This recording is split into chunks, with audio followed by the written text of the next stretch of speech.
os câmeras ação. Vamos continuar de onde a gente parou. Só retomando rapidão, então, o que a gente estava falando. A gente introduzir vocês ao mundo do aprendizado bayesiano, aprendizado que é para ficar chique, inferência bayesiana, tudo a mesma coisa, quase a mesma coisa. E a gente viu regra de Bayes, a gente falou da intuição, aí a gente começou a esboçar, falando um pouco, viajamos um pouco na filosofia do negócio, mas não esgotamos o assunto todo, mas viajamos um pouquinho. E eu vou aqui pôr rapidão, só relembrar rapidinho o que a gente fez para retomar, e daí a gente parte dali para frente, inclusive com código, que eu vou fazer meu códigozinho em R, que seria a tarefinha que eu pedi para você fazer, mas como era de um dia para o outro, era só tentativa, se desse. Então é mais uma continuação do que realmente uma coisa que eu assumo que você fez. Então vamos lá.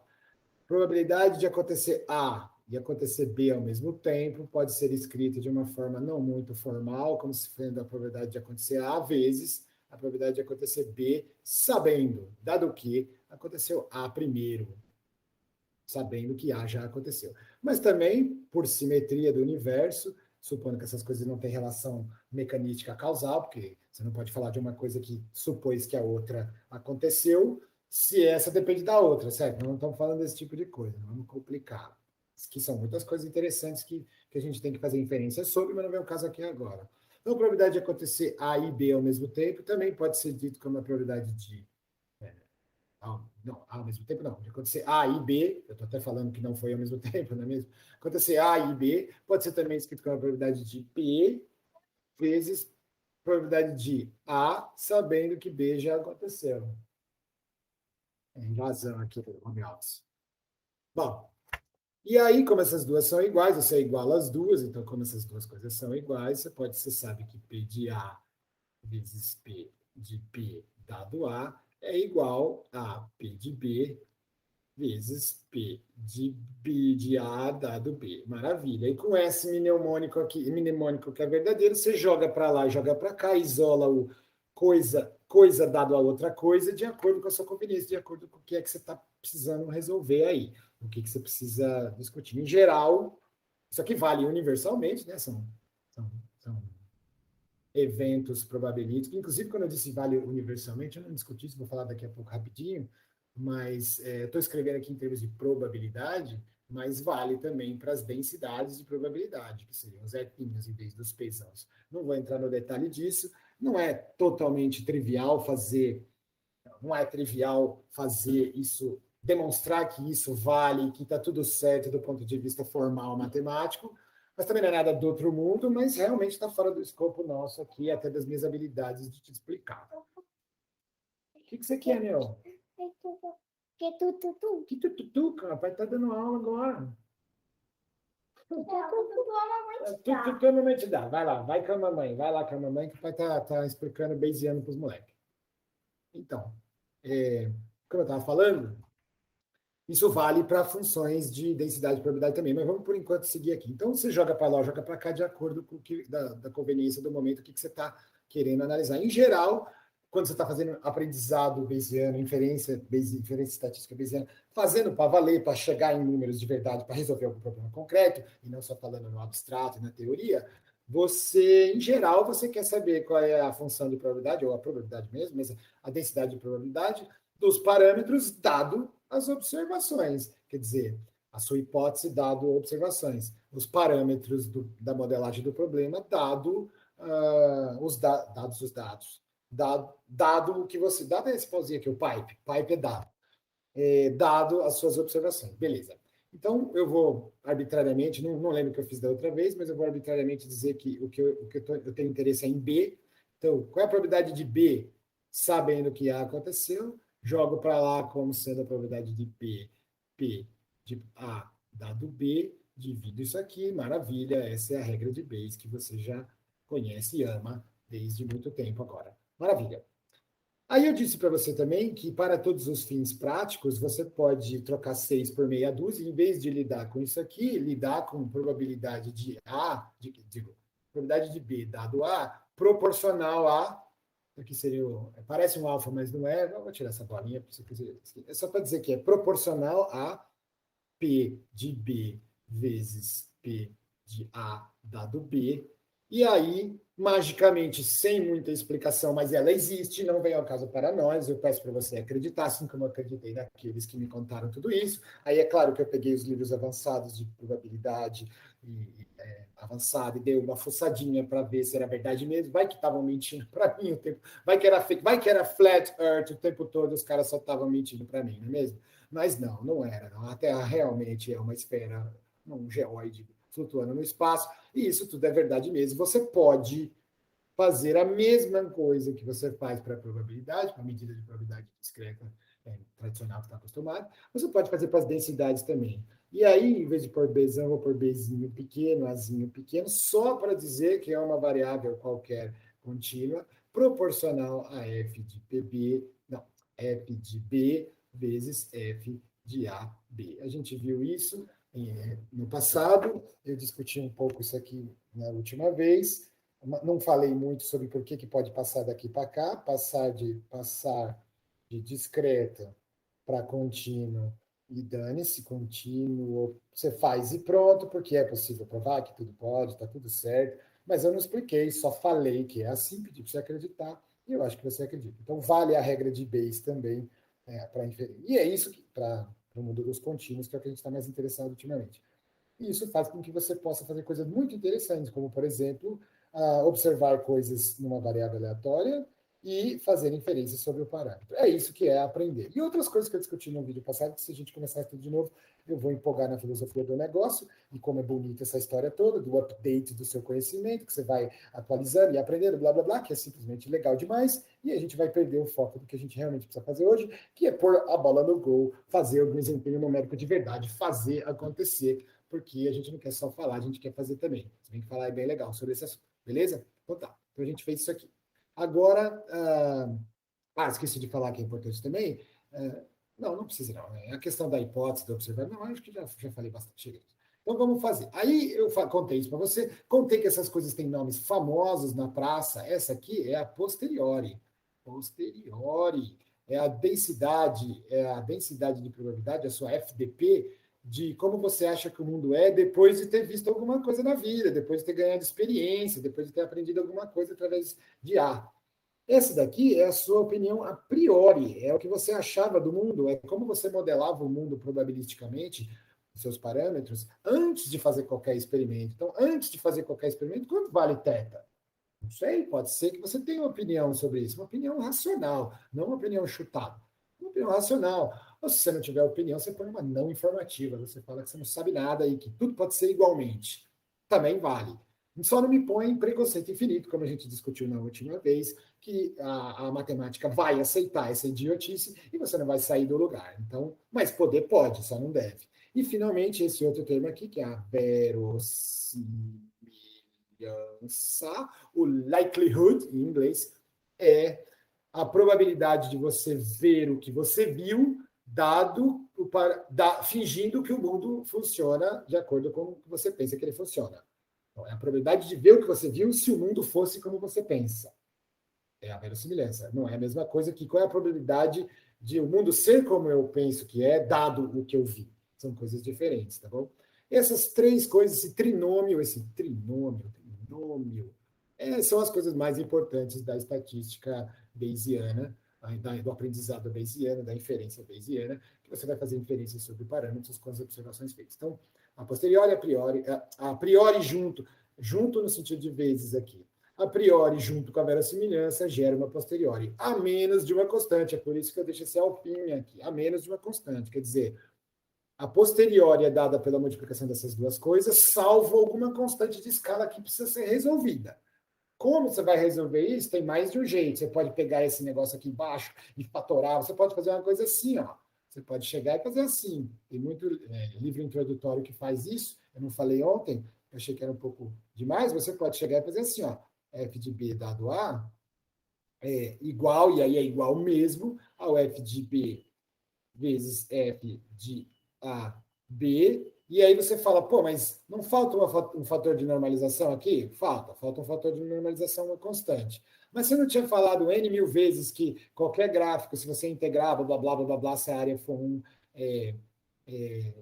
é uma densidade de probabilidade? Sim, falei. Então, se não der 1, se der 328, 328, não é só dividir por 328 que está tudo certo? Exatamente. Então, é só dividir por essa integral? Exatamente. Você pode simplesmente vir aqui e falar que isso aqui é f de b vezes f de a dado b, e aí botar aqui embaixo a mesma coisa, f de b vezes f de a dado b, só que agora você vai integrar tudo isso aqui no espaço.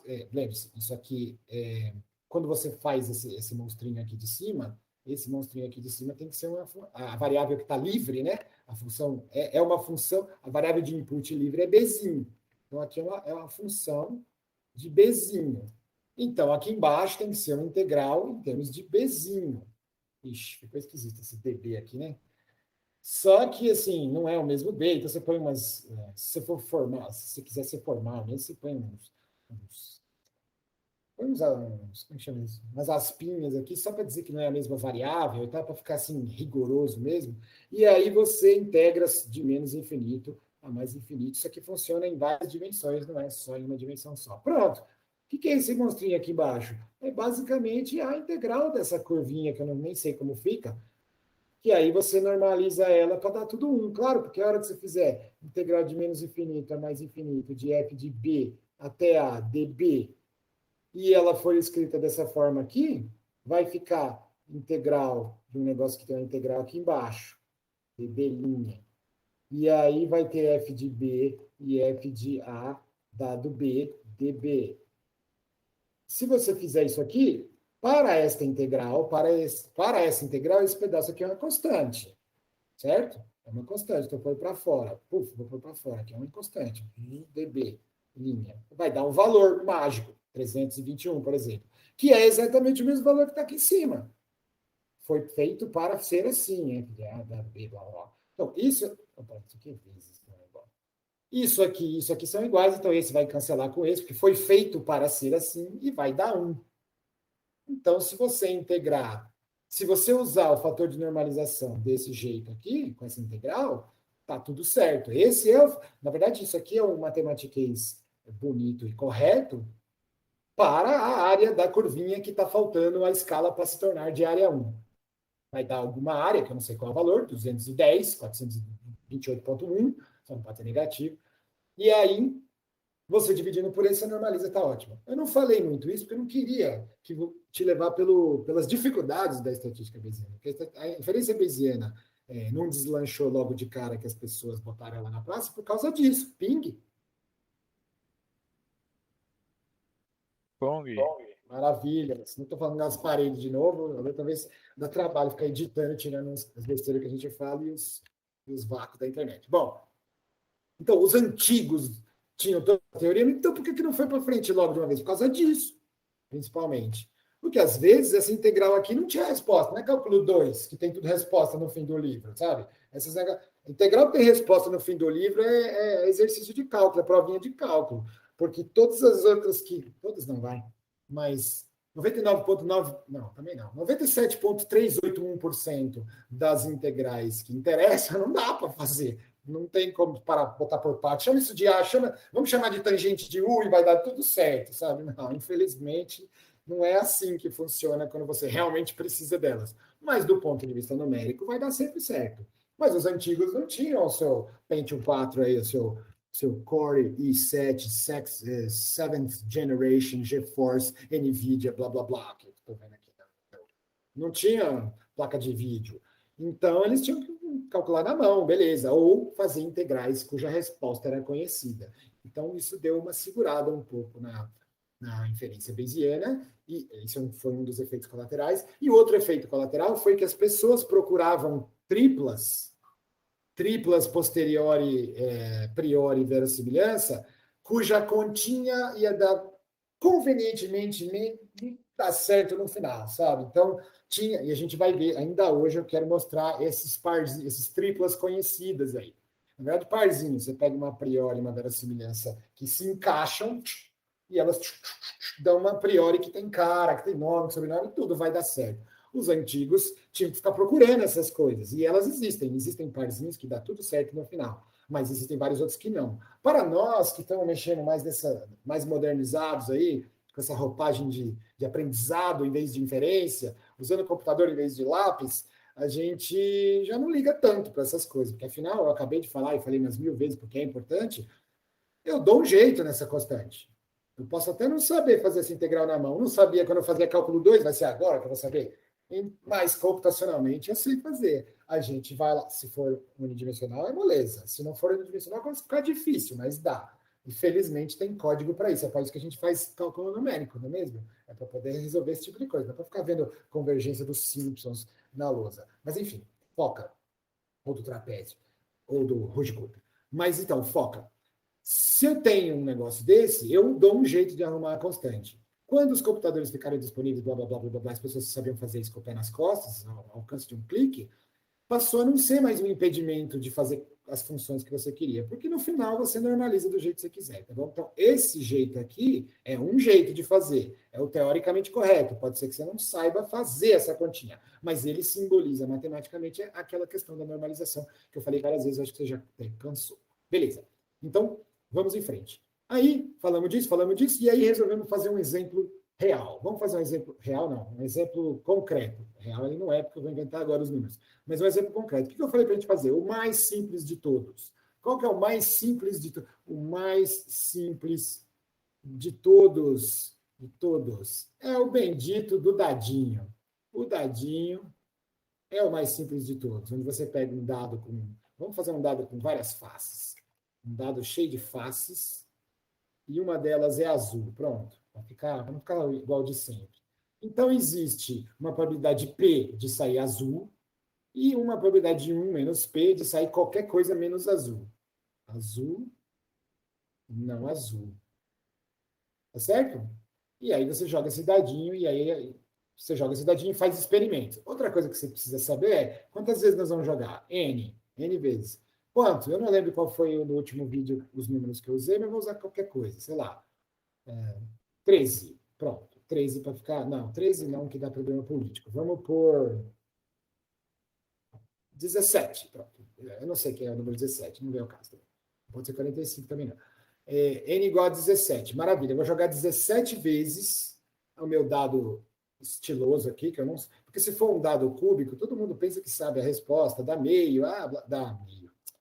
Dá um sexto, blá, blá, blá. Não, vamos fazer um dado de RPG muito louco, totalmente disforme, assim, mas que tem uma face azul que pode cair para cima e que dá probabilidade de P. Aí você jogou várias vezes e, sei lá, várias não, 17 vezes, dessas 17 vezes caíram, sei lá, 8. 8 vezes deram azul. 8 vezes deu azul. Tá bom? Então, esse foi o experimento real que a gente fez. Real não, é um Gedanken experiment, é um experimento mental. Mas fizemos esse experimento, que maravilha. Jogou 17 e obteve 8. Podia ser, eu falei da outra vez, podiam ser 17 dados diferentes, 17 dadinhos diferentes, todos iguais, mas diferentes.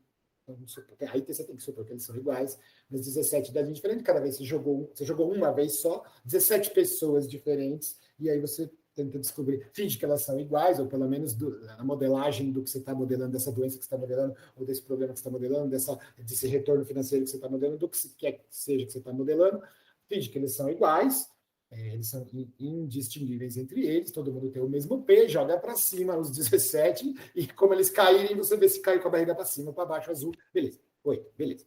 E agora a gente quer inferir e descobrir quanto vale P.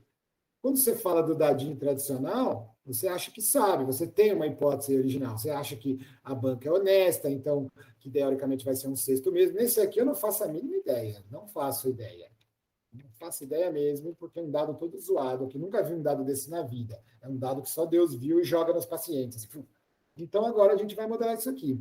Qual é a probabilidade de obter x igual a 8, dado que n igual a 17 e P é igual a P. Agora ficou estranho. P é igual a algum P0. Um P0, algum número. Se eu botar 0,3 aqui, tá tudo. Vou botar 0,3 só para a gente... Ontem eu não fiz isso, hoje eu vou botar 0,3. Chutei. Qual é a probabilidade disso acontecer?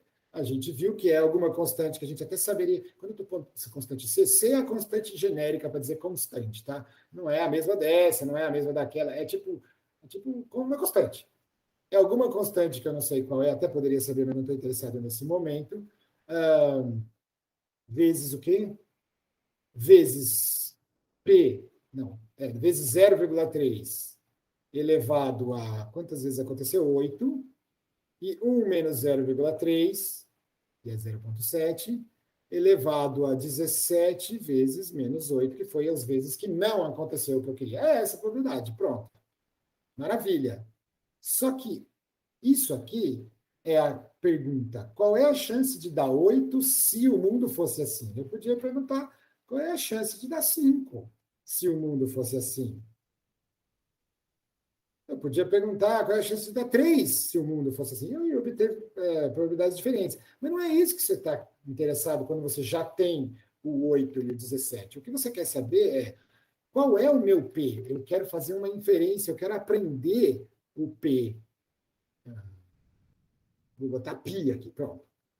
Qual é a probabilidade? Quer dizer, eu tô escrevendo desse jeito aqui, mas eu quero fazer inferência sobre P. Então, o que eu preciso fazer é inverter. Eu preciso usar a regrinha que você aprendeu e inverter. Eu quero f de P dado x igual a 5 e n igual a 17. Eu quero inverter isso aqui. E como é que eu inverto isso aqui? Eu sei que isso aqui é proporcional. A gente já discutiu isso da outra vez, do outro vídeo, por isso que eu estou indo mais rápido, tá? Não estou ensinando, eu estou só recapitulando para a gente fazer de verdade. Então, qual que é a funçãozinha aqui? Eu tenho essa constante C qualquer aqui, Pzinho elevado a 5, 1 menos Pzinho elevado a 17 menos 5, essa é a parte da verossimilhança, vezes, cadê o estou fazendo essa parte, inverti a ordem, perdão. Acho que não vai dar nó didático na cabeça de ninguém, né? Estou falando dessa aqui, tá? Estou falando de qual é a probabilidade de eu ter observado o que eu observei se eu soubesse o valor do parâmetro. Agora, falta essa parte aqui. Ou seja, eu estava falando da verossimilhança. Então, vero. E agora eu vou falar da priori. Bom, a priori é a função de P antes de eu começar o experimento.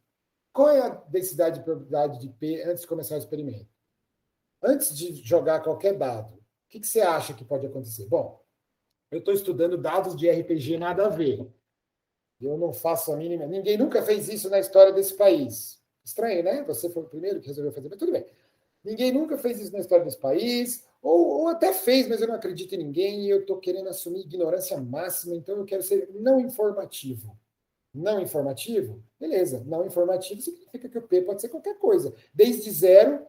Quem foi que falou que tem uma face azul? Bom, estou vendo que tem, né? Senão não teria saído. Mas antes de começar o experimento, isso é meio estranho, tá? Inclusive, tem umas sub-áreas meio apócrifas aí da estatística da inferência bayesiana. Eu não gosto muito, mas eu já tive que usar, mas eu não gosto muito, porque eu acho que ela não é bem fundamentada filosoficamente. Mas é empirical Bayes, Bayesiano empírico. É assim, ó. Você faz toda essa conversa dizendo que antes de começar o experimento, pode ser qualquer coisa, entre 0 e 1. Aí você vai lá e faz o experimento e dá 8. Bom, se deu 8 é porque não era 0, né? É como se o Bayesiano fosse lá, desse uma olhadinha na resposta do fim do livro e voltasse e falasse, agora eu vou fazer Bayesiano de verdade. Mas não é verdade. Você já olhou lá no fim do livro e voltou. E aí eles chamam isso de empirical Bayes. Eu acho interessante, resolve alguns problemas técnicos que a inferência bayesiana tem, mas conceitualmente, assim, do ponto de vista de fundamentos, eu acho ela muito assim, é roubar, sabe? Porque afinal você parece roubar. Mas pode ser que eu não tenha um entendimento suficiente, não sou expert suficiente nesse negócio, eu não entendi a iluminação dos estatísticos bayesianos empíricos, então eu estou falando mal sem saber. Pode ser. Mas a minha opinião a priori sobre este experimento é de que os caras roubam sim para fazer dar certo, dá uma olhadinha na resposta, depois volta e finge que não sabia. E igual vocês falam. Bom, vamos lá. Foca para você. Então tá. Eu vou adotar aqui uma uniforme, não informativa, não informativa. Tudo bem?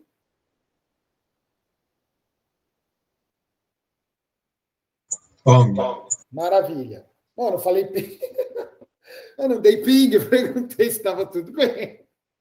Mas é automático, Pong. Então, ping, pong, pronto. Ó, não informativa. Nesse problema que nós estamos falando, neste problema, que não é sempre assim, tá? Mas neste problema, na maioria, muitas vezes mas eu não quero ficar muito técnico mesmo, porque eu ia me perder, que eu também não entendo exatamente os detalhes disso aí. Mas a ideia é a seguinte: nesse problema específico, ser não informativo, ou seja, não dar nenhuma dica para o experimento, falar que você não sabe nada antes de começar, ou deixar apenas os dados falarem, é adotar uma uniforme. É dizer que pode ser qualquer coisa, desde zero até tudo. Pode ser tudo azul, ou pode não ter nenhum azul. Ou pode ser qualquer número nesse meio. Não sei. Então, eu vou adotar uma uniforme. Que, no fundo, é uma justificativa a posteriori. Não vamos misturar essas palavras.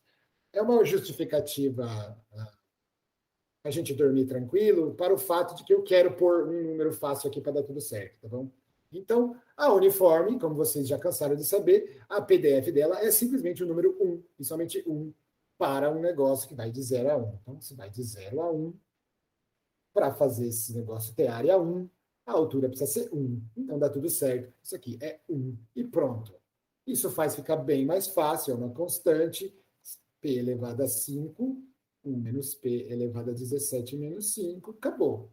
E aí eu prometi na aula passada que F de P dado X dado N. Eu prometi, na verdade eu estou falando que é proporcional, mas eu não estou falando corretamente, né? Porque se eu já falei... Não, na verdade eu estava falando corretamente sim, tem a proporcional aqui. É que esse C é uma constante da verossimilhança. Ainda tem uma constante embaixo aqui, se você quiser trocar pelo sinal de igualdade mesmo, seria F de P dado X e N, seria igual, e agora é igual mesmo, a essa constante aqui, P elevado a X, 1 menos P elevado a não menos X, e aí tem uma outra constante aqui, que por falta de ideia melhor eu vou chamar de C'.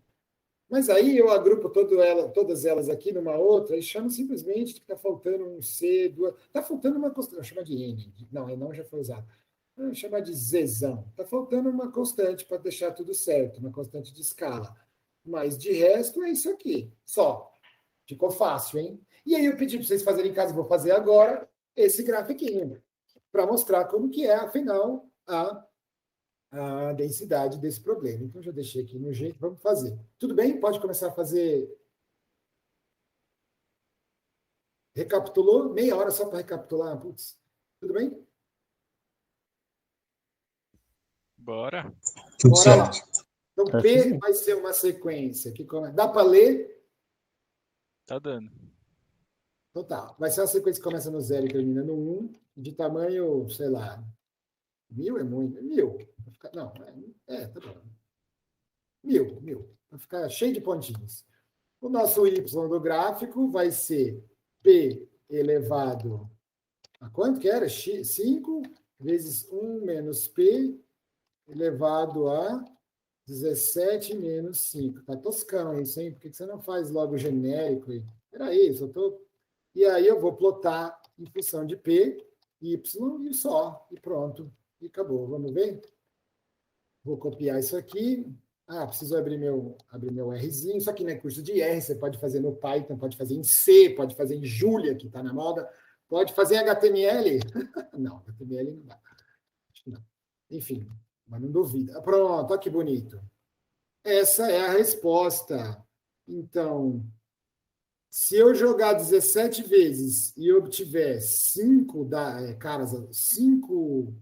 resultados azuis, dificilmente Deus colocou lá 0,8 para a probabilidade, tá? Dificilmente, para não dizer impossível.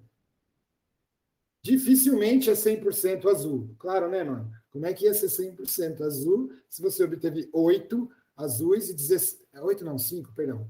Era 5 ou era 8? Meu Deus. 5. Se eu obtive... tá escrito aqui. Se eu joguei 5 de 17, é claro que não é 100%, senão voltaria todos os 17, não é mesmo? E também não é 0, porque senão eu teria obtido 5. Então, esse aqui e esse aqui tem probabilidade 0. Tá? Beleza. Agora, todos os outros valores... Probabilidade não, tem densidade 0. Todos os outros valores têm alguma densidade. O top é esse aqui, que eu aposto que está em 5 dividido por 17. Vamos ver se é verdade mesmo? Vou botar um abline, horizontal, vertical. Vertical em 5 dividido por 17, de cor vermelha. Cadê o grafiquinho? Ah, que bonito, ó. Ó, o bom senso vale. O bom senso que diz que 5 para 17 está aqui no pico mesmo, é o valor mais provável, mas não é o único. Esse é o valor de máxima a posteriori. Então, olha que bonito. Para estimar P, o estimador de P, o estimador de máxima posteriori é x sobre n. Olha que bonito. Vou chamar de P chapéu. Mas chapéu você vai confundir com o de máxima verossimilhança? Então eu vou chamar de P tiozinho? Não. Vou chamar de P rabinho? Não. Vou chamar de P chapéu mesmo, mas eu vou escrever que não é o mesmo da max vero. Ou é? Então, nesse caso específico, se eu tivesse feito só a verossimilhança, daria o estimador de máxima verossimilhança ou de máxima posterior, e eles coincidem, por uma coincidência do universo. Por quê? Porque aqui, ó, se você tomar f igual a 1, não foi por esse motivo que eu fiz isso. Teve todo um embasamento, blá, blá, blá, uniforme, porque era não informativo, blá, blá, blá, blá, blá. Mas se você escolher f igual a 1, o que sobra é somente a verossimilhança. Então, aquele valor que maximiza a verossimilhança também é o valor que maximiza a posteriori. Mas é uma coincidência mística do universo. Não precisava ser assim sempre. Não é verossimilhança conceitual. Mas na prática, sim. Na prática, deu. Deu porque não é sempre que dá. Beleza. Que é um negócio bastante intuitivo e esperado, né? O máximo verossimilhança, o máximo, aquele de maior probabilidade é justamente o que você viu, 5 sobre 17, a proporção, que está todo mundo acostumado. Maravilha. Então fizemos um até o fim, que é de boas. Esse aqui eu acho que qualquer um de vocês, mesmo se você não tentou, você faria isso de boas, tá bom? Você vê que é só graficar em termos de P. Uma coisa que eu queria deixar claro é que a função verossimilhança é igualzinha à função posteriori, a menos de uma constante, quer dizer, faltando só normalizar para z aqui. Eu vou fazer isso, inclusive, para você ver. Eu falei várias vezes, mas nunca fiz na prática, eu vou mostrar. Para normalizar, salvo uma constante de escala de normalização, a expressão matemática que você escreve é igualzinha. Só que dessa vez a entrada é P. Você viu que eu variei em termos de P. Quando eu estou na verossimilhança lá em cima, quando eu estou nessa probabilidade aqui, a entrada é X e P é conhecido. Então, o gráfico da binomial vai mudando para os X e você vai pondo qual é a probabilidade de X igual a 5, qual é a probabilidade de X igual a 8, qual é a probabilidade de X igual a blá, blá, blá, blá, blá. Você vai mudando.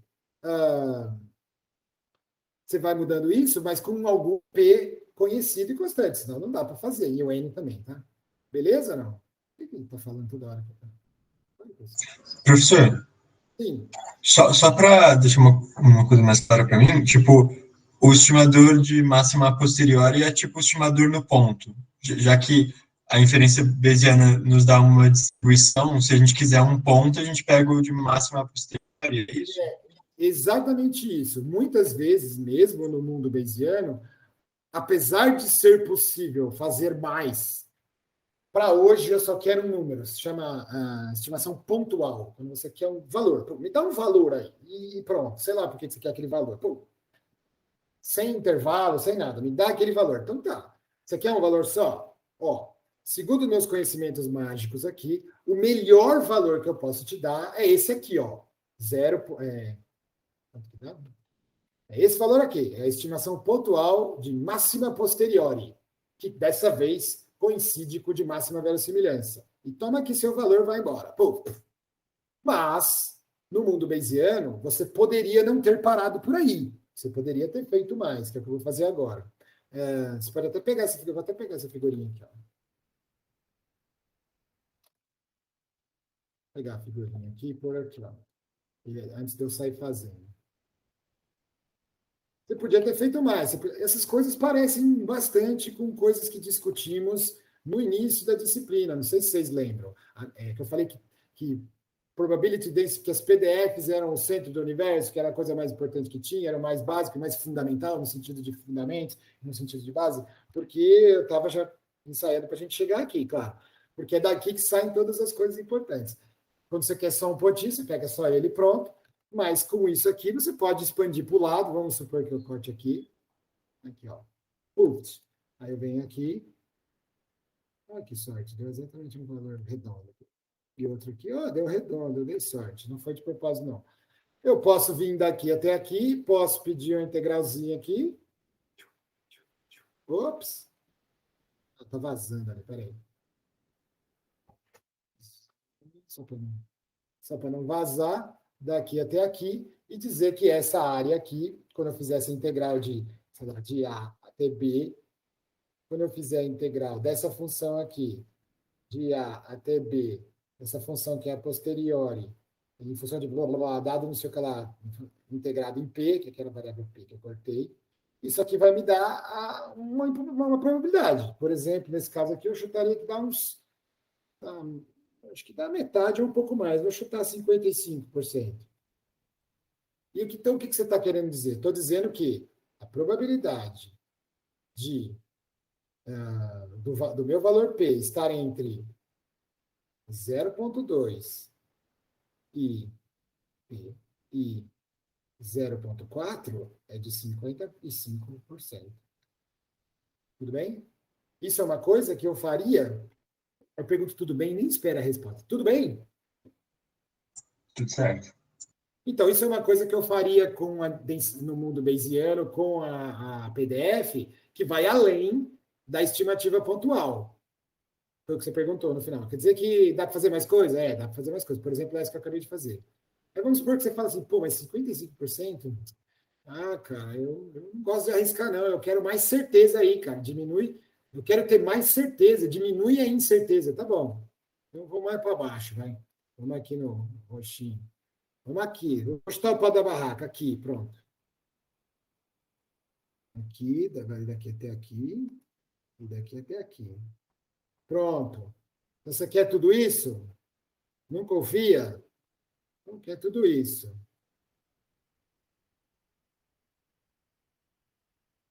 Está pintando esse negócio muito chato, mas acho que você entendeu, né? Pronto.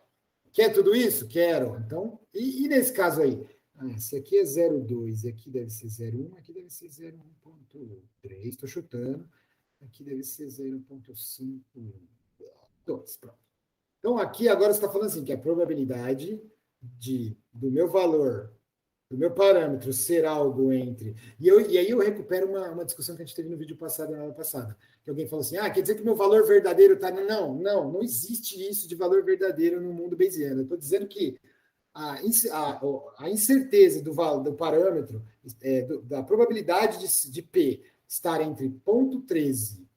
Não é a probabilidade de estar entre, porque não tem o verdadeiro. A probabilidade de P, da variável aleatória, ir desde 0,13 até 0,52 e agora eu vou chutar que essa área rosa aí deve ter uns 90 deve ser quase tudo, deve ser uns 95. Opa, eu gosto de 95, é muito tradicional, a galera gosta de intervalos de 95, não sei porquê, mas é um número místico que a galera gosta. Então você está querendo dizer que do 0,13 até o 0,52 é um intervalo de 95% de confiança? Não. Confiança é coisa de frequentista. Os caras falam desse jeito. A interpretação é totalmente diferente. No mundo bayesiano, isso aqui chama de credibilidade. É no mundo bayesiano. Já escrevi tudo errado, mas tudo bem. É o intervalo de credibilidade. Não é a mesma coisa, apesar de ser parecido, mas não é a mesma coisa. Se você estiver falando com gente que não é tão cheia de detalhes, assim, em geral, o que eles estão pensando é isso. O que as pessoas têm no coração é isso. Eles querem falar que a probabilidade do parâmetro, a probabilidade do que eu estou estimando, P aqui, a probabilidade de sair a probabilidade de sair uma face azul no dadinho RPG aqui que a gente está jogando, nada a ver, a probabilidade de sair de ser 0,13 e de estar entre 0,13 e 0,52 é 95%. É isso que as pessoas pensam intuitivamente. Mas não é isso que o intervalo de confiança frequentista tradicional da aula de graduação dá, não.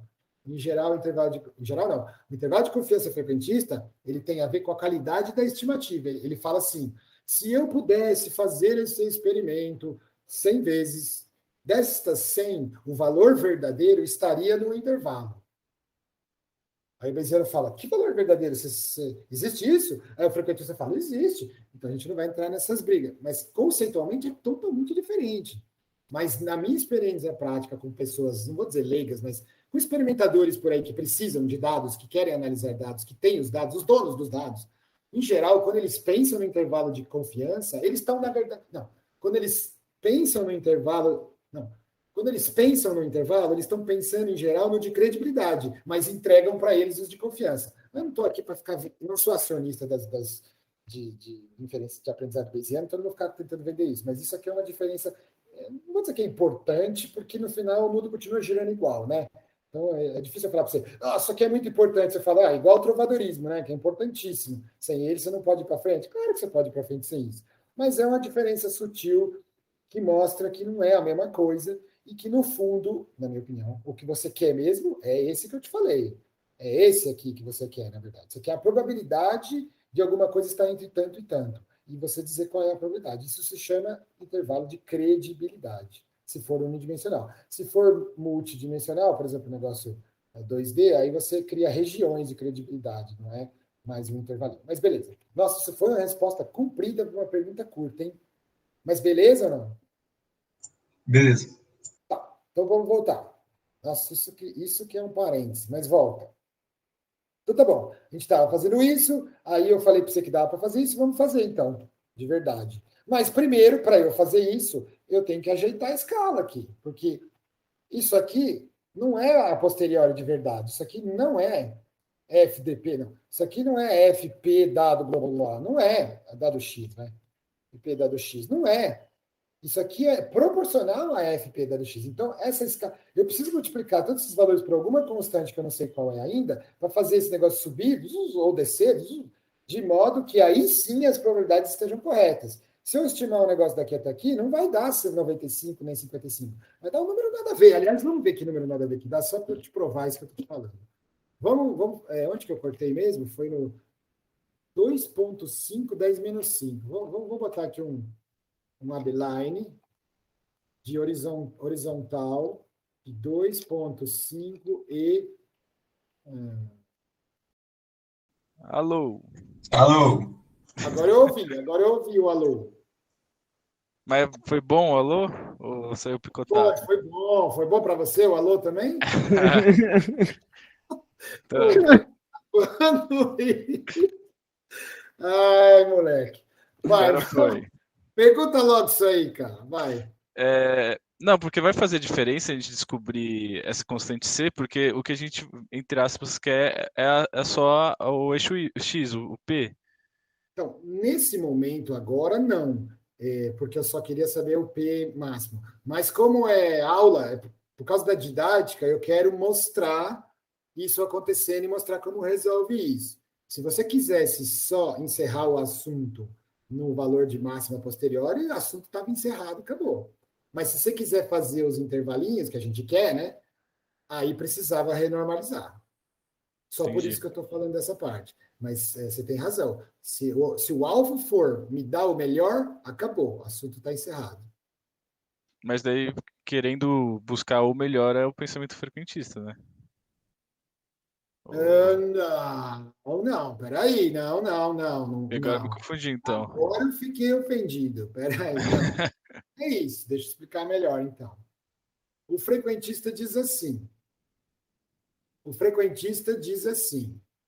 Existe o valor melhor. Ele existe. E eu sei qual é. É assim que faz. Pum, e ele te dá um chapéu. Ele te dá o melhor. Ele fala, é o max vero, maximum likelihood. Pronto, o frequentista fala isso aqui.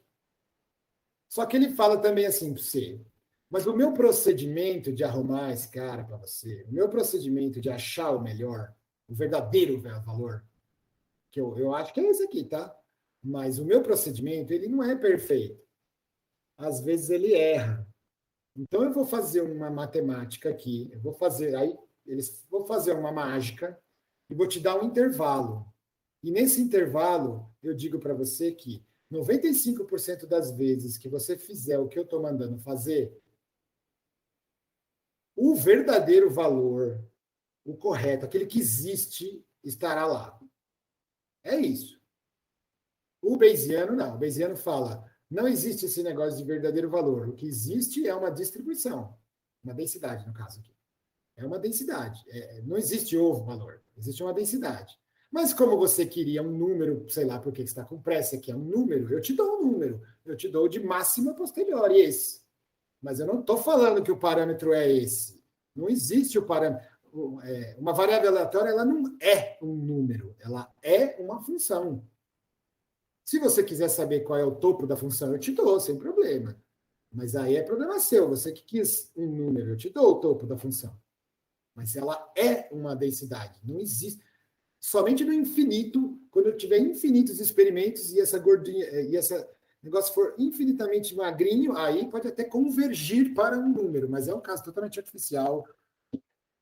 Faz sentido, não? Você percebe? É que eu não queria ficar muito filosófico, mas como você desafiou e disse que, pô, é a mesma coisa? Não, não é a mesma coisa, não. Você que queria um número, e aí eu te dei o topo da distribuição aqui, mas só por isso. Você queria uma estimativa pontual, eu te dei a melhor possível. A que eu acho que vale mais a pena dinheiro se você precisar dela. Mas é uma variável aleatória, ela tem uma gordureza aqui, ela tem uma dispersão que não tem como fazer ir para zero, é só no infinito. E aí, por causa disso que eu acabei de te falar, se você quiser saber qual é o de credibilidade 95, é blá, blá, blá, blá, blá, blá, blá, entendeu? Melhorou, não? Beleza, ficou claro. Aham. Entendi a diferença. Beleza. Então, tem que arrumar a escala. Como é que eu vou arrumar a escala? Eu vou integrar tudo isso aqui e ver quanto dá. Quanto que dá a integral disso tudo? Não sei, vamos ver. A soma de todos os y vezes o x2 menos o x1. O quê? Como é que é? É isso aí.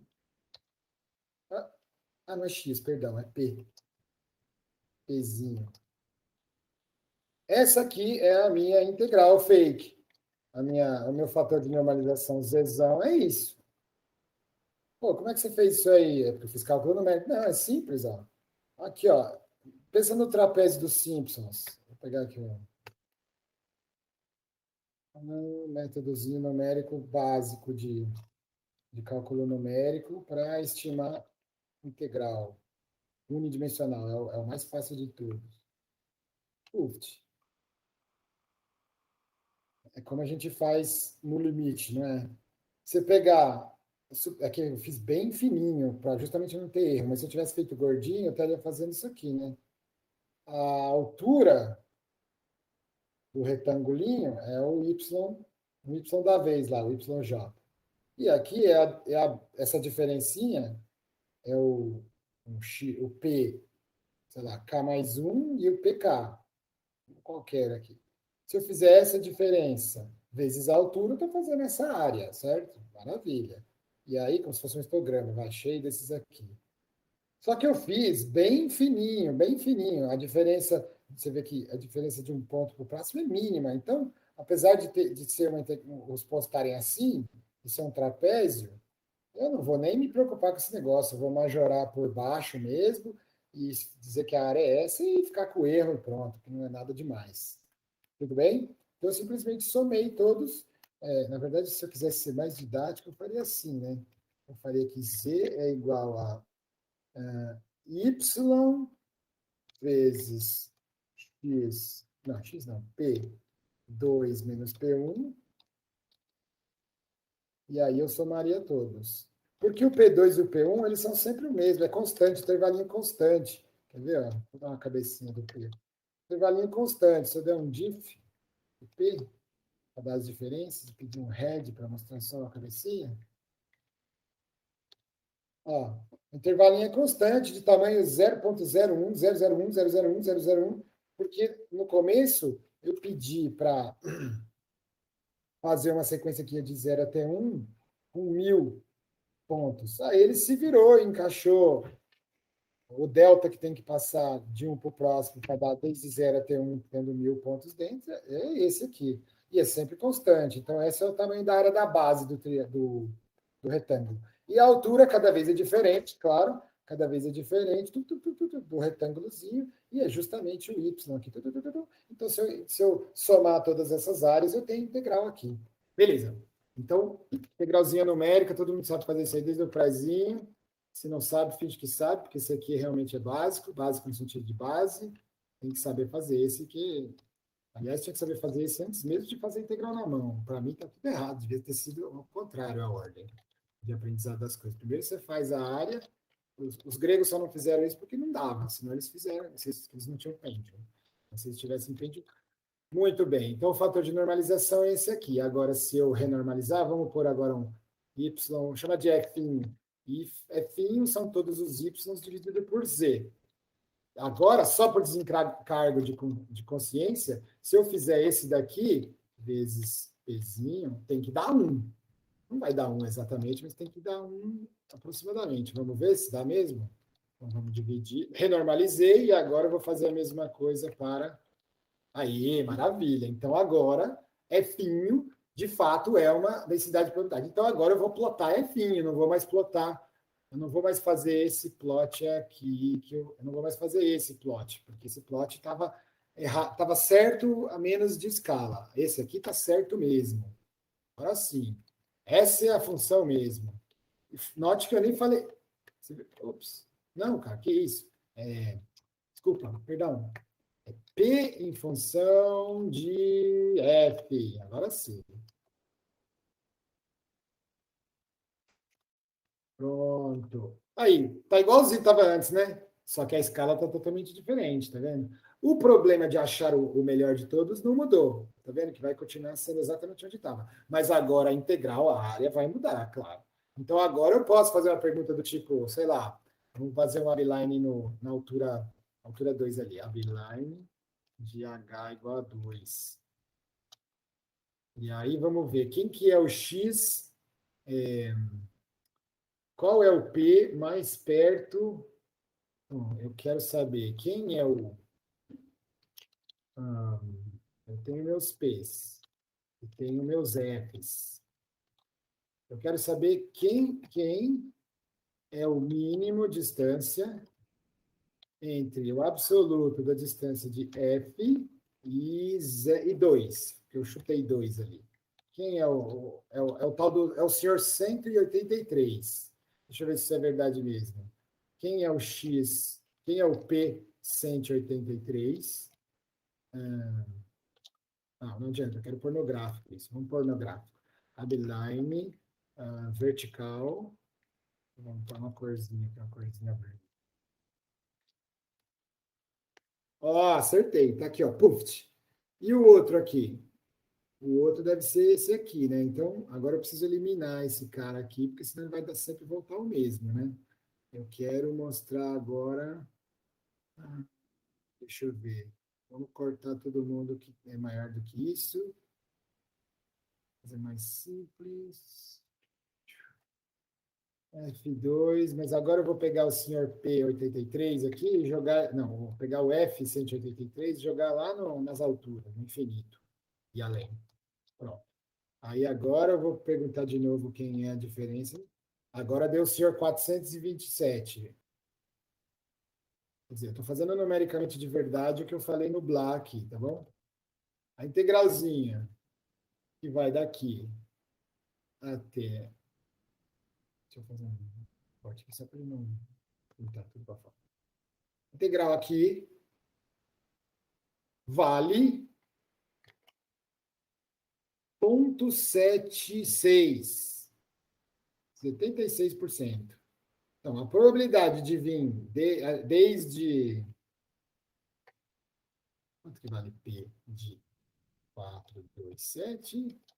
Vale isso. E quanto que vale P de 183? Então, desde 0,18 até 0,42, probabilidade 0,18p 0,42 é 76%. Mas, cara, 76% é um número nada a ver. Claro, eu chutei qualquer coisa aqui. O certo não é fazer isso. Nós não vamos fazer nesse curso, eu não vou pedir nem de lição de casa, porque é muito fácil e a gente não quer perder tempo com isso. Mas o certo é eu falar, tá bom, 2 não ficou bom, agora abaixa mais um pouquinho. Aí abaixa aqui. Aí calcula... Não, vou fazer de outra coisa. Aí calcula tudo de novo. Faz exatamente o que eu acabei de fazer. Calcula de novo, aqui, aumentou de 76 para 78. Também não quero. Aí você vai mais um pouquinho para baixo. Ah, também não quero. Por busca binária, tá? Pelo amor de Deus, não vai me fazer indo de 1 por 1, assim, que isso é muito não computeiro. Um verdadeiro computeiro faria na metade. Tá mais ou tá menos? Tá menos, então é metade da metade. Tá mais ou tá menos? Tá menos, então é metade da metade. Busca binária, log, né? Como é que é? Aquelas coisas de busca e acha na metade do tempo, metade da metade. E agora? Agora foi muito. Então, na metade da metade de cima. Aí agora foi muito, até que a hora que você chega aqui e acha exatamente o intervalo que tem a probabilidade que te pediram. Por exemplo, 95%, que é um clássico que todo mundo gosta. Mas podia ser qualquer número. Podia ser 90. Aí você acha qual é o intervalo de 90. E acabou. Mas isso eu não vou pedir para você fazer, não. Eu só quero que você tenha a noção de que isso existe. E hoje também não era para isso. Beleza? Dá para entender isso aqui, mesmo não fazendo? Eu quero ir para o próximo exemplo. Pode mandar o próximo, Pente. Bora para o próximo, é isso aí. Então tá bom, isso tudo foi muito legal, foi muito... Assim, a notícia boa para você é que nesse caso específico que nós estamos fazendo aqui, nesse caso específico, o parzinho binomial, uniforme, o parzinho binomial uniforme, esse mais entre aspas, hein? Não vou nem botar, vou botar um mais estiloso assim. O parzinho binomial mais uniforme, ele gera essas bolinhas que eu estou fazendo em volta só para não pensar que é igual mesmo. O parzinho binomial uniforme gera uma coisa conhecida, uma beta. Essa densidade que eu escrevi aqui, ó, eu não contei para você de propósito, mas essa densidade que eu escrevi aqui tem nome, sobrenome, ela é uma beta. Ela é uma beta de parâmetros... Acho que ela é uma beta de parâmetros x mais 1 e n menos x mais 1. Será que é verdade isso mesmo? Vamos relembrar. Eu acho que é verdade isso mesmo. Vamos ver aqui. Beta distribution.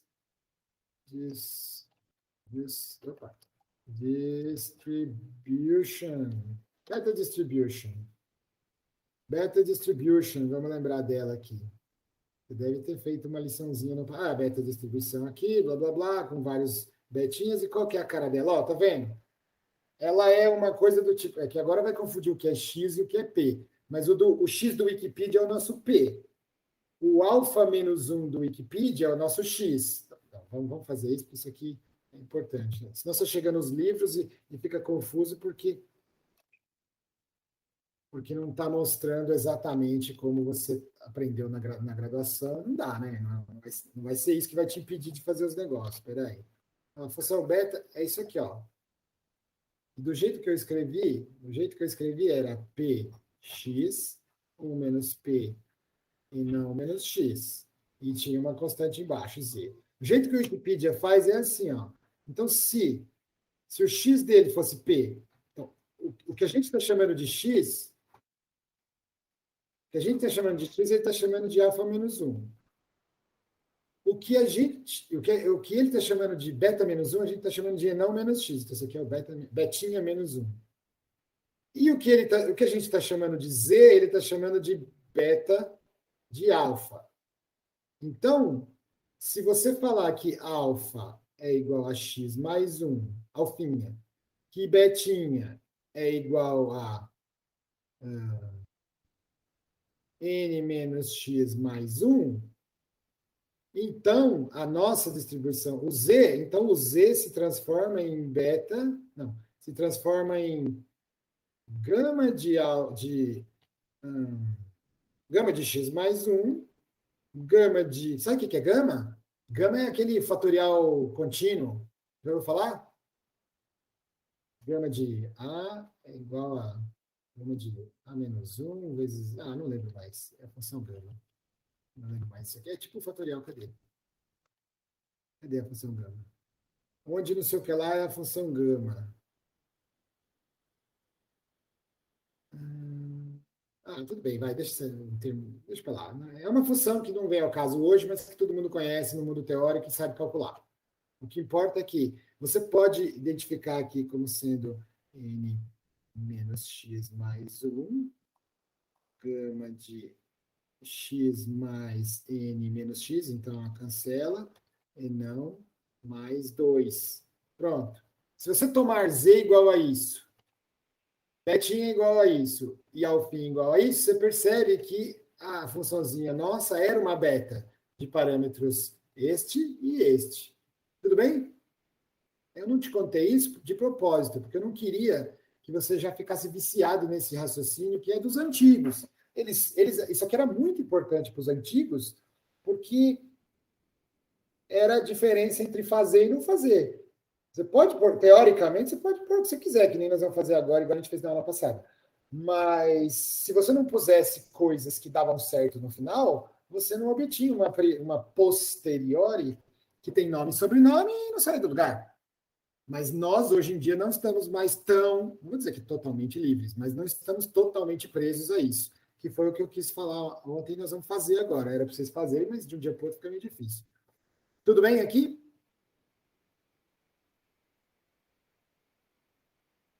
O nome Vence. Fala. Então, essa B, essa função aí com os gamas e tal, é como se fosse a constante de normalização? É como se fosse, não. Ela é a constante de normalização. É que dessa vez, para esse caso específico que os antigos foram espertos em escolher, essa integralzinha embaixo, lembra que eu falei que é igual de cima, só que agora embaixo aqui? A integral de normalização, ela existe, as pessoas sabem quanto dá essa integral. Essa integral são esses monstrinhos aqui. As pessoas sabiam calcular mesmo naquela época. Então, é o fator de normalização. Esses monstrinhos aqui é justamente o fator de normalização que faz dar certo. Para a beta. Cada um é com seus cada qual, né? Cada um tem uma. Mas para a beta é assim. Eu fiz de propósito, não fiquei mencionando isso, porque é muito fácil fazer isso numericamente. A gente fez aqui agora, você viu? É muito simples fazer isso numericamente. Você não está preso a densidades que vai dar certo no final. Mesmo as que não vão dar, que nem aquele triângulo que a gente propôs na última aula, nós vamos fazer agora, o raciocínio computacional é exatamente o mesmo. Você viu que aqui não entrou nada de quem era a função. Simplesmente calcula e pronto. Isso só dá para fazer hoje em dia, que é trivial. Qualquer um vai lá e abre meia dúzia de linha e faz, entendeu? No Python ou no R. Então, por isso que eu quis dar essa conotação. Mas você tem razão, eu não te contei isso, mas você percebeu sozinho que sim. Essa função, esse fator de normalização é um treco conhecido aí, que é a função dos parâmetros alfa e beta. Beleza? Beleza, valeu. Eu quero fazer um que não é tão simples para os teóricos, mas é moleza para os computeiros. Mas antes disso, deixa eu contar uma novidade para você. O nome disso aí é conjugada. Cadê? Bayesiana conjugada. Conjugadas são os parzinhos. Distribuições a priori. Ciência Bayesiana, conjugadas. Não, cadê o Wikipedia? Wikipedia. Gosto do Wikipedia. Ciência Bayesiana. Aqui, ó, conjugate prior. Vamos botar em inglês mesmo, não tem problema. Conjugate prior são aquelas distribuições que vai dar tudo certo no final. Então, vamos ver uma listinha. Aqui, já apareceu. Por isso que eu falei que era o mais simples. O exemplo básico de tudo. A constante que eu não quis mostrar é um combinatório só. Eu não quis mostrar aquela hora. Certo. O exercício de ontem foi assim. Nem esperei a resposta, mas... O exercício de ontem foi assim. Que maravilha, que bonito. F de P dado X é proporcional a um F de P inicial, só a priori, vezes a verossimilhança, né? Likelihood de X, sabendo que P é assim. Aí a gente botou o nome dos bois aqui.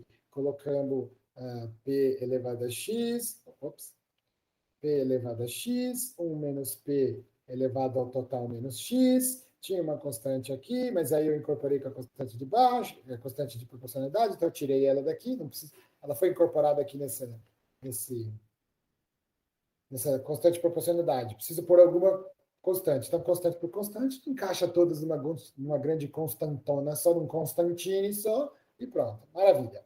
E aí, a gente ficou discutindo isso. O primeiro exemplo, toma 1, maravilha, tudo deu certo, a gente acabou de fazer aqui em cima. Mas e se não for 1? Tem sempre alguém que fala, tá, mas e se não for 1? É isso que eu queria mostrar hoje. Quer dizer, eu falei ontem, mas a gente não foi até o fim. Ontem a gente sugeriu, no outro dia a gente sugeriu uma outra assim, ó.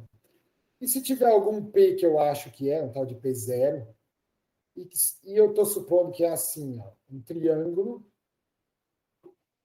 é 1, pronto. 0 até 1. Eu botei no meio, no 1 sobre 2 do outro dia para ficar fácil. Mas podia ser em qualquer lugar aqui. Concorda ou não? Podia ser assim? Podia. Você está dizendo que você conhece a pessoa que fez o dado, você já viu experimentos sobre essa doença antes, então você acha que é um P0, te falaram que é um P0, mas você não tem certeza absoluta, não. E aí você acha que vai ficando cada vez menos provável partindo do P0. Esse P0 vai chama de pi. Chama de pi.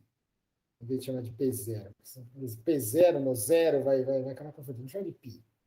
Tem um valor pi aí que você acha que não é 3? Não, pi não é 3, que a pessoa vai confundir. Como é que pode ser pi entre 0 e 1, rapaz? Chamar de psi. Olha que lindo. Chamar de psi. Psi é um valorzinho que você acha que é a probabilidade de sair a cara azul no seu dado esquisitinho, ou é a mudança daquela doença, ou é sei lá o que você está modelando aí, beleza. E aí, como você não tem ideia melhor, você falou, olha, eu acho que é esse o mais provável, tá? Por causa de muitos papers que eu li na minha vida, de muitas tradições, por causa dos médicos que me falaram, por causa de sei lá o quê, por causa dos experimentos anteriores, eu acho que é esse. Mas eu não tenho certeza absoluta, não. Então, eu vou decrescer a probabilidade dele linearmente até chegar no 0 e até chegar no 1, porque esse eu tenho certeza que não é, e esse eu tenho certeza que não é também. Parece razoável isso? Parece. Por que a gente não fez isso antes? Porque fica difícil fazer a continha. Só por isso, não tem nenhum outro motivo que não seja, fica difícil fazer a continha. Mas a gente vai encarar hoje. Eu falei para vocês encarar. Da outra vez a gente pegou psi igual a meio só para facilitar a vida, hoje nós vamos fazer genérico. Por quê? Porque eu quero mostrar que isso aqui, eu quero insistir para você, num exemplinho simples, num conceito que em exemplos não tão simples ficaria igualzinho, mas seria bem mais útil. Tudo bem? Dá para entender por que eu estou insistindo nessa bobeirinha, nesse exercício?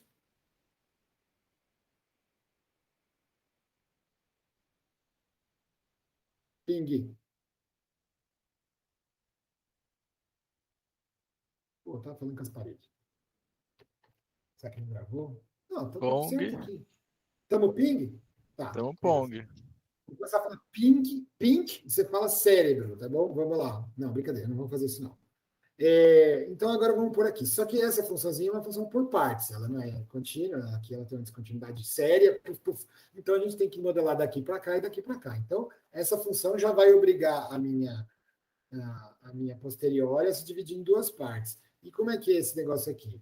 A gente sabe que essa f de p ela é igual a... Agora tem que pôr aqui a área do negócio. Tá bom. Fica tendo ideia de fazer difícil, aí fica difícil, tá vendo? Vamos fazer aqui. Eu preciso que AX, vou pôr aqui no cantinho, AX mais B tem que ser igual a zero quando X for zero, nesse primeiro pedaço. Então, B é zero na primeira parte. Quando X for zero, mais B igual a zero, então B tem que ser zero na primeira parte. Maravilha, já ficou mais fácil. Então, é AX... Não, y é igual a x mais b. Então, é zero quando y é igual a zero quando x é igual a zero. Então, eu já sei que a retinha é desse tipo aqui. Beleza. Bom, tá até vendo, né? Claro, você sai do zero aqui. Mas qual que é a tangente dela aqui? Eu preciso que em psi, então, a vezes psi, ops, psi ficou feio. A psi tem que ser igual a o número misterioso aqui, o nosso limitezinho H.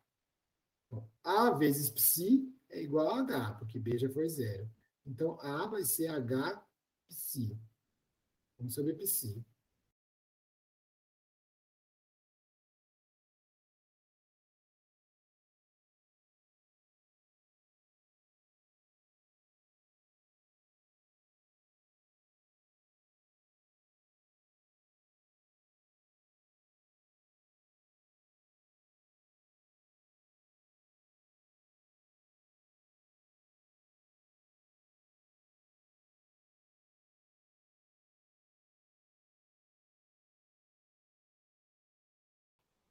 Ó, eu posso fazer um for também. É toscão, mas é que eu tô com pressa. Então, já são quase 16 horas, a gente nem fez o último mais difícil ainda. Peraí.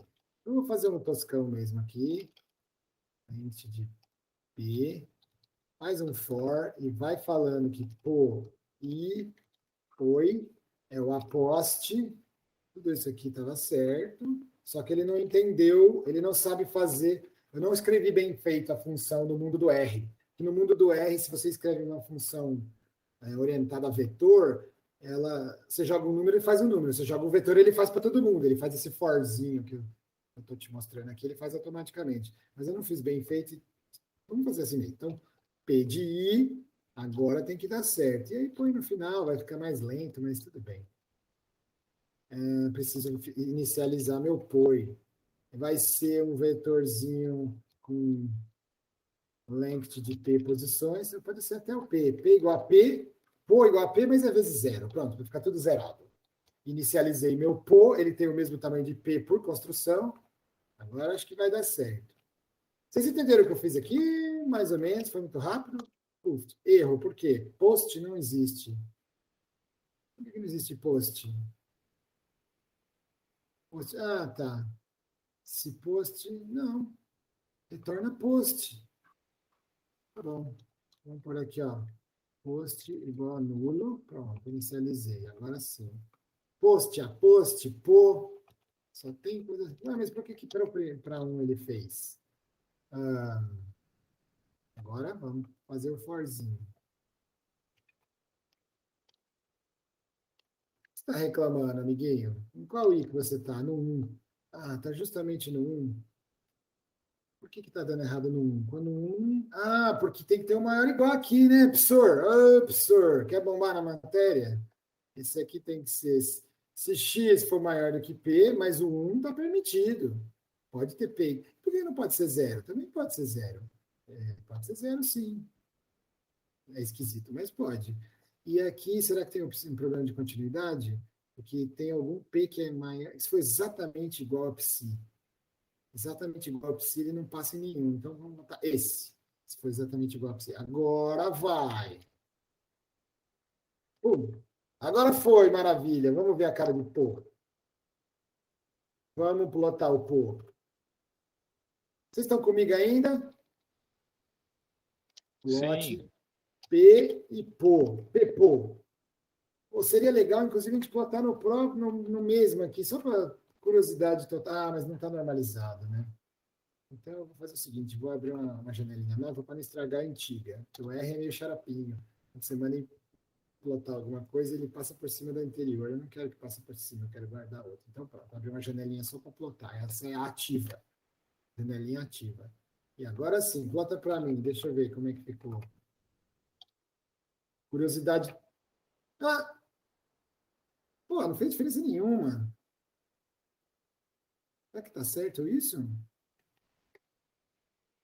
Não fez Professor, diferença. se você mudar o centro, tipo, colocar um cesto no centro, aí faz bastante diferença. Ah, essa você testou já?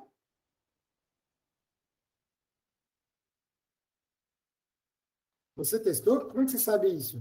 Opa, eu testei, eu fiz hoje de manhã. Ah, o cara, meu. Esse aí quer ser alguém na vida, não dá para impedir. É 5 sobre 17, né? O meu total. Então, está perto lá do 0,3. Então, vamos supor que a minha opinião original era bem longe de meio.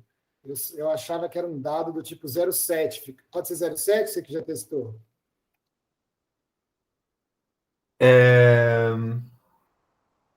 Bom, já Deixa eu fiz. ver. Rápido que eu já fiz. Ué, Não tá mudando, não, pô. Tá com a mesma cara. Será que eu fiz alguma coisa errada aqui? Vamos ver. Tô.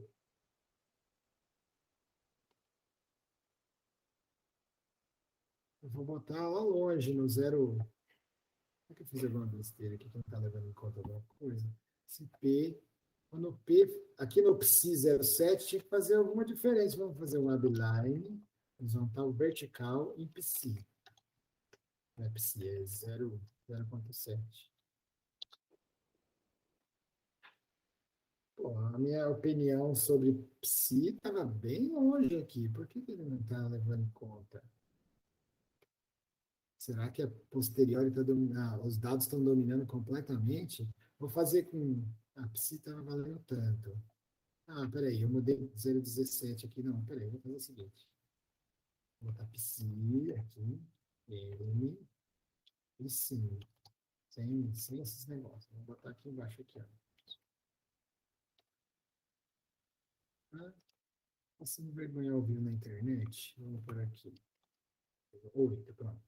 Então, o psi vale 8. Gera zera um pouco e chama um aposte. Qual que é o aposte? O aposte é esse daqui. Ah, menos psi, 2, tá. Psi vezes p, menos 2 sobre psi menos 1, foi o que a gente deduziu lá. Isso aqui era a priori do lado de lá. Se for daqui até aqui. Vezes isso, que a gente já tinha feito. Isso não muda.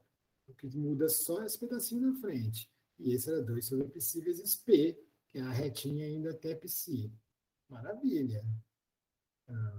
Parece certo, vai desde o zero, quando o π for desde o zero até o psi, é essa a priori que é para usar. Quando for daqui para frente, é essa que é para usar.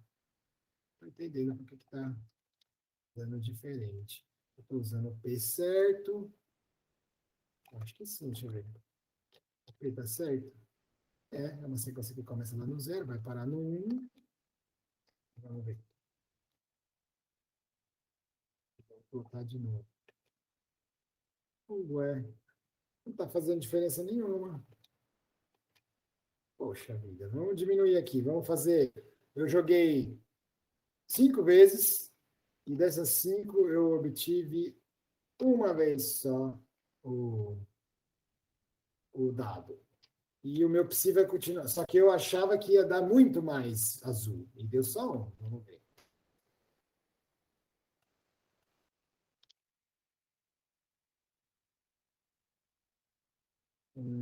Não tá tão fácil. Tá aí, aqui eu estou vendo uma montanha. Vamos ver se eu vou fazer um P menor. Fazer um P. Fazer assim, ó. Fazer um P de uma sequência que vai desde o 0 até 1, um tamanho só 50. Vamos ver o que acontece.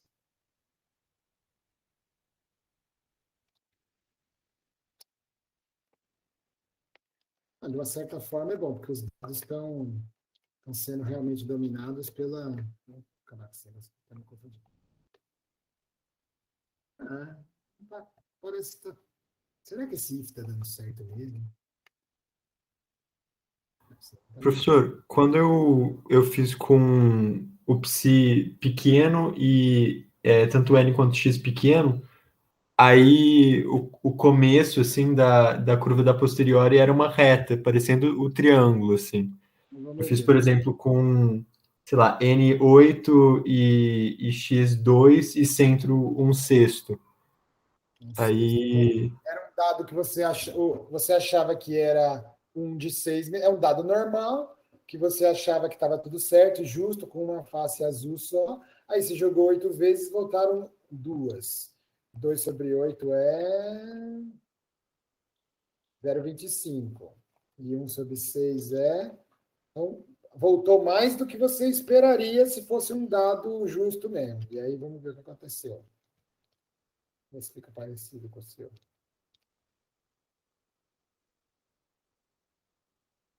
Agora eu vou botar um monte de um P maior aqui. Vou botar 1000 de novo. Vou botar eu estou com a sensação de que não está fazendo diferença. Agora é isso aqui que você viu? Isso aí. É esquisito. Então tá. Então, pelo menos o meu programa não está errado, ele está fazendo alguma coisa, que eu escolhi parâmetros nada a ver. Então, tá, mas não fez muita diferença, né? Não foi uma coisa assim que você fala, nossa, que coisa, hein? Talvez se tivesse feito um triângulo assim, ó, entendeu? Se em vez de fazer um triângulo, fez um triângulo assim, a gente escolheu um psi em algum lugar, e aí diz que a incerteza vai diminuindo linearmente, assim, beleza. Se eu tivesse feito uma coisa assim, eu escolhi um psi em algum lugar, eu fiz, é bem mais assim, ó, mais abrupto, e depois 0, 0, talvez fizesse mais diferença, né? Mas aí eu vou ter que calcular tudo de novo, não estou afim, não. Mas, se bem que o fator de normalização não importa, né? O que, no final, eu acabei de falar isso, né? E é proporcional a. E se a priori também tiver errada, quer dizer, se a priori também for correta, apesar de um. Nossa, então eu fiquei pensando isso aqui à toa. Fiquei tentando achar a priori aqui à toa, não precisava ter feito isso. Afinal, é um fator de normalização que está faltando de qualquer forma. No final, tem que ajeitar tudo mesmo. Quem ajeitar um, ajeita dois, na verdade. Mas beleza, tá bom. Se eu fizer um triângulo mais abrupto, assim, um triângulo que vai só um pouquinho para cá e para cá, aí eu acho que a gente veria mais coisas. Mas aí também, assim, a ideia é mostrar que você jamais faria uma continha dessa, calcularia bonito, se fosse uma a priori mais nervosa, sabe? Eu acho que esse point eu consegui provar. Aqui eu acho que foi uma escolha meio. A gente pegou na hora lá, mas dá para ver mesmo que aqui está mais reto do que eu esperaria na curva. Mas também não faz muita diferença, não, né? Faz sentido, minha gente? Por que desse lado não fez diferença? Curioso, curioso. Uma coisa também é legal nesse exemplo, que a gente está mostrando que, bom, você pode ter sua opinião, mas os experimentos realmente são os que mandam, né? Se você tiver uma opinião, você não tem muita certeza, quem vai apitar no final são os experimentos, o que é bom, é exatamente isso que a gente quer mesmo. Se você não tem muita opinião a priori sobre as coisas e faz o experimento, quem manda é o experimento, claro. Agora, se tiver opinião mais forte sobre as coisas, o experimento já não consegue mudar a sua ideia, mudar você de ideia tão facilmente. Beleza, beleza. Eu acho que fazer mais um exemplo seria demais, mas eu gostaria, só que já são 16 horas. Faz ou não faz? Levanta a mão aí quem quer mais um exemplo e avançar a hora, ou quem acha que, pô, já deu, chega. Não, mas como é que eu vou saber quem falou o quê? Vamos fazer o seguinte. Levanta a mão quem já deu, chega.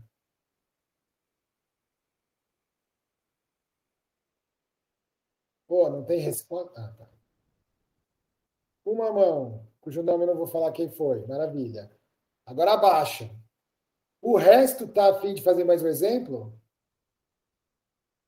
Levanta a mãozinha para fazer barulho.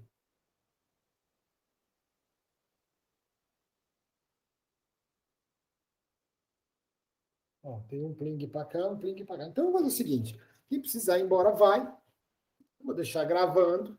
Está gravando mesmo. Depois vai ficar na web. E vamos fazer mais um exemplo. Só que agora um pouco mais... Não muito mais do mal, mas vamos pegar um exemplo. Tá bom? Outro exemplo diferente. Pode ser? Vamos modelar um problema de contagens de número de ligações no seu call center, número de deleções no genoma do genital sei lá, de deleções. O número de decaimentos exponenciais. A Poisson é um clássico dos clássicos, POI. Inclusive, acho que eu pedi até para vocês fazerem alguma coisa com ela. RPOI, não foi? A Poisson, e ela só tem um parâmetrozinho, lambda. Então, se você tem um lambda, você gera um x. Tá? Essa é uma notação que eu vou explicar mais tarde, mas é basicamente isso. É uma rede bayesianinha simples, tá bom? Se você tem a variável aleatória lambda, você gera a variável aleatória x. O que a gente quer é inverter esse negócio e, dado x, encontrar lambda. Isso aqui fica para outro dia, vamos só falar. E qual que era a expressãozinha da Poisson? Era probabilidade de x dar um certo xzinho, você observar um experimento, você faz lá um experimento, tem x contágios e você acha que é bem modelado por uma Poisson, dado que lambda é igual a algum L, isso é igual a Ah, então, então, a probabilidade disso aqui é L elevado a K, E elevado a menos L, dividido por K fatorial. Pronto, é a formulinha. Aí a gente fez o estimador de máxima e verossimilhança, blá, blá, blá, blá, blá. Só que não é isso que a gente quer, né? Hoje o que a gente quer. E outra coisa importante, o lambda é um parâmetro, o espaço paramétrico, é um parâmetro que pode ser de zero a infinito e é contínuo. Então, já estamos falando de densidades, não estamos falando mais de probabilidade. Então, igualzinho que a gente fez na beta, agora como chama? Na binomial e na beta, agora há pouco. Então, f de lambda dado x é proporcional a o f do que você acha que vai dar o parâmetro antes de começar, vezes a verossimilhança, que é, nesse caso aqui, a likelihood de x dado lambda. Nesse caso aqui não tem onda, não tem nada, é simplesmente você fazer aquela que a gente já tinha feito antes. Então, eu vou escrever aqui mais para o cantinho. F de lambda dado x, dadas as contagens que você viu, dado x, as contagens que você viu, né? Então, você tem x vetor, são seus dados aqui. É proporcional a isso aqui que a gente já vai ver daqui a pouco, que é a nossa priori, vezes o likelihood. O likelihood é uma multiplicação de um monte dessas aqui. Vocês estão lembrando disso de vídeos passados? Eu estou passando rápido aqui, porque a gente já viu isso, e senão a gente vai ficar muito tempo a mais. Mas é basicamente esse, vezes esse, vezes esse, vezes esse, de cada um dos casos. Então, seria L não, agora lambda, vezes lambda elevado a x1, vezes lambda elevado a x1, vezes lambda elevado a x2, vezes lambda elevado a x3, blá, blá, blá, blá, ou seja, lambda elevado a x, 3 pontinhos, somatório do xn. Esse é o seu conjunto de dados. Lembra disso aqui? Vezes e elevado a lambda, vezes e elevado a lambda, vezes e elevado a lambda, vezes e elevado a lambda, então é vezes e elevado a menos n lambdas. Você precisa saber quantos x's você observou. Tudo isso dividido por x1 fatorial, x2 fatorial, até xn fatorial, que são seus dados. Só relembrando para não ficar muito referenciando o passado, isso aqui são números, são suas observações. Então, x1, x2, x3, são seus numerinhos, até chegar no xn, são seus dados. Muito bem. Esse daqui é o parâmetro a ser aprendido. É isso que a gente precisa aprender. Beleza. E agora, esse aqui, bom, a mesma coisa. E aí você lembra, porque você fez esse exercício, que o estimador de máxima verossimilhança, o melhor estimador segundo o princípio da máxima verossimilhança, nada mais é do que a média. Só que agora nós não estamos mais nesse mundo. Agora a gente não quer mais saber um numerinho. A gente não quer um número. Agora a gente quer a variável aleatória. A gente quer inverter essa setinha. A gente quer saber, sabendo x, como é que faz, qual é a densidade de y. É por isso que tem uma dificuldade a mais. Mas a continha é a mesma, proporcional. Então, a gente tem que pôr alguma coisa aqui. Você pode chegar para mim e falar assim, professor, estou cansado, não estou a fim de fazer nada difícil. Pode escolher um uniforme? Pode, mas aí é mais difícil. Por quê? Porque naquele caso da binomial lá, que a gente estava fazendo até agora há pouco, a gente sabia que o parâmetro P, ele morava num universo entre 0 e 1. Então, era fácil pôr uma uniforme pronto. Mas e o lambda? O lambda aqui, ele pode ser qualquer número desde 0 até infinito. E como é que você vai botar uma uniforme até o infinito? Ficou difícil a situação agora, né? Então, essa foi uma das coisas que mesmo os que aceitaram a inferência bayesiana logo que ela começou assim mais fortemente, falaram, não, beleza, gostei dos seus negócios, mas não funciona sempre não. É lógico que funciona. Não funciona não. E quando tiver um negócio que vai até infinito, como é que faz? E aí começou toda uma discussão se vale fazer isso quando vai no infinito, como é que você põe um uniforme no infinito, o que quer dizer uma coisa que não tem informação nenhuma, o que quer dizer não sei nada sobre o parâmetro num parâmetro que pode ir de 0 até infinito. O que quer dizer não sei nada? Significa que pode ser qualquer coisa, até 1 bilhão? Bom, então aí ficou um pouco mais difícil. Mas tem jeito de contornar isso aqui. Você pode simplesmente falar que eu acho que lambda é qualquer coisa, até um lambda máximo. E aí você chuta um lambda máximo lá longe, na casa do chapéu. Pode fazer isso? Pode. Acho que a gente estava... Assim, tá. Então eu estava falando aqui que o lambda, ele pode... Você pode falar assim, eu vou parar em algum lambda máximo e falar, ó, depois de lambda 1 bilhão, eu não quero mais. Eu vou fazer um uniforme assim. Pode? Pode. Pode sim. Mas você também pode fazer uma coisa diferente. Você pode chegar e falar, olha, eu vou fazer que o meu lambda, ele é uma... Não vou falar que é uma gaussiana, porque a gaussiana vai de menos infinito a mais infinito, e o lambda já falou para mim que não pode ser de menos infinito a mais infinito. Tem que ser de 0 para frente. Mas então você pode botar uma log normal, uma coisa assim. Uma log normal. Pode isso? Pode. Você tem alguma opinião sobre lambda? Eu estou mais para esse lado aqui, tá? Mas você pode fazer isso aqui? Pode. Vai ficar feio o negócio? Opa, vai. Porque aí você tem que pôr uma funçãozinha aqui. Você pode pôr qualquer coisa que seja que comece no 0 e vá para o infinito. Tudo bem. Isso, porque o lambda mora nesse espaço, que começa no 0 e vai até o infinito. Então, esse negócio aqui, na verdade, ele começa do 0 e vai até o infinito. Só que a partir daqui, ele é tudo 0. Então, você não está violando nada. Vou fazer um negócio desse aqui. Se eu fizer um negócio desse aqui, o que acontece? A área tem que ser 1 sobre lambda max. A altura tem que ser 1 sobre lambda max. Por quê? Porque base vezes a altura, e nessa casa não é triângulo nenhum, então eu não preciso dividir por 2.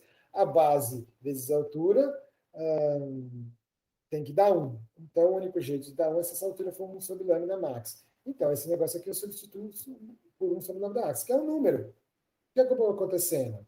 Virou a funçãozinha f lambda dos seus dados é proporcional a um número que se chama lambda max. Um número, que é aquele que você fala, a minha informação a priori vai se limitar a dizer que não pode passar de tanto. Porque não faz sentido físico nenhum, porque ninguém nunca viu um negócio desse, porque eu preciso parar em algum lugar. Então eu falei que não pode passar de tanto. Vezes o resto do monstrinho. E aí, agora, você tem uma função de lambda. É uma função complicadinha, mas é uma função de lambda, porque o resto aqui é tudo conhecido, são números, tá vendo? Não dá para fazer igualmente. Por mais feio que seja esse negócio aqui, são números. Concorda? Aliás, eu nem preciso deles. Posso botar eles numa constante? Posso. Posso chamar de 1 sobre Czão também. Eu já tenho outro aqui também. 1 sobre Czão. Põe mais outro aqui. Aí sobra o quê? Vai sobrar lambda. Esse não tem jeito de sumir com ele. Somatória dos xis. Isso é fácil de fazer. É só contar a soma dos seus dados.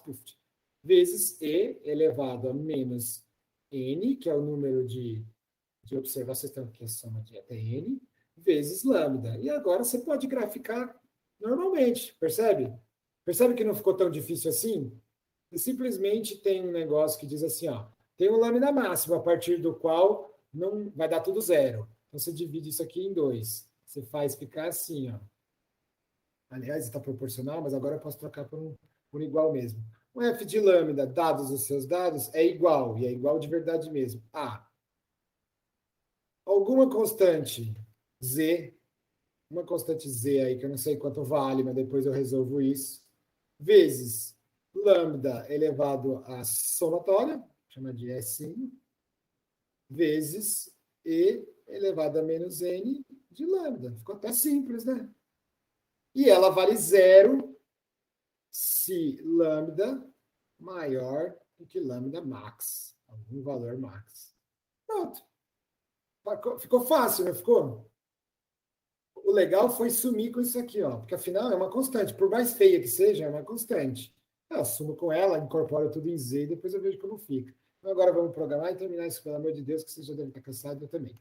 Mas vamos até o fim. Agora eu vou mais para baixo aqui. Vamos gerar uma poisson, né? Para a gente ter para ter nossos dados, vamos gerar uma RPOS de, sei lá,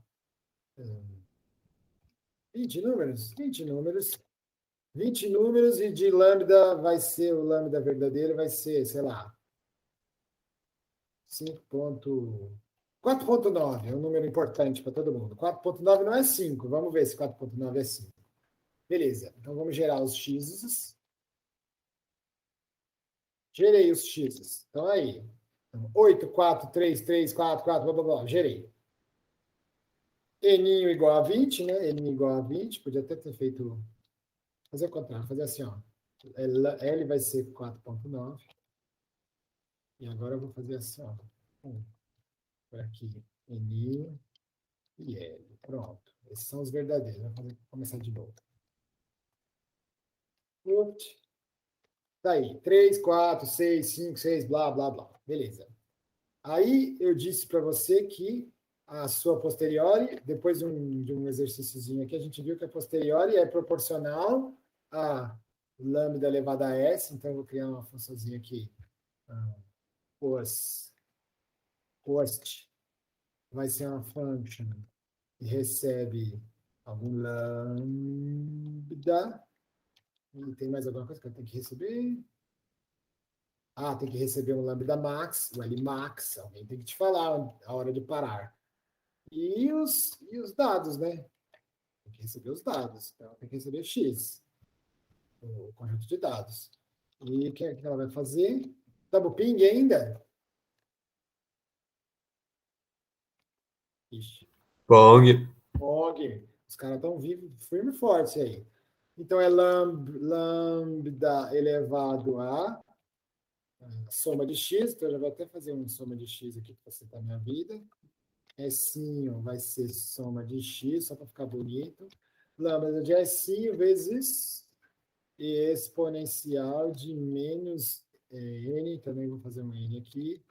N vai ser o tamanho de X. Não sei quanto é, a função recebe X, já pergunta qual é o tamanho, já faz a soma. N vezes lambda. N vezes lambda. Maravilha. E tudo isso vezes um if se lambda... Não, vou fazer assim, vou fazer o seguinte, ó. Eu vou criar fazer assim, ó. Lambda, vou fazer um truque sujo. Para não dar problema que deu aquela hora. Lambda menor do que L max. Pô, professor, o que você está aprontando aí? Você está multiplicando por uma desigualdade? Pois é. É o truque que a gente chama de multiplicar pela variável indicadora. É como se eu estivesse falando assim, ó. Em vez de ficar desse jeito, eu crio o seguinte, f igual a lambda. Não, f de lambda dado os meus dados é igual a alguma constante de normalização aí, 1 sobre z, vezes lambda elevado a S, vezes, S é igual a somatória, só para depois em casa, se não ficar, tipo, o que é S, hein? Elevado a S e elevado a menos n vezes lambda. Vezes...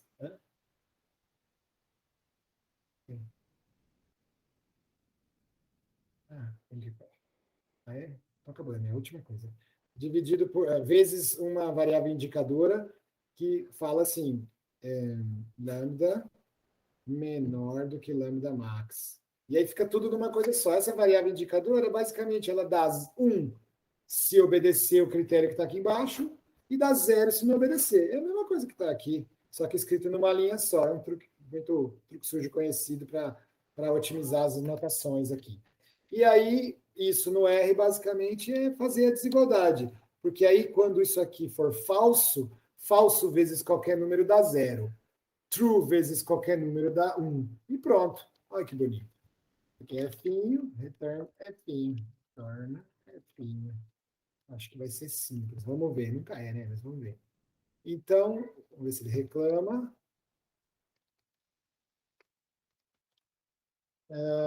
Vamos jogar aqui, então, os lambdinhas. Então, lamb vai ser uma sequência de números que começa no 0 e vai até lambda máximo a gente não falou quanto era, né? Até o, sei lá, até o 100. Para chutar o pau da barraca mesmo e ver o que acontece. Então, até o 100, lá longe.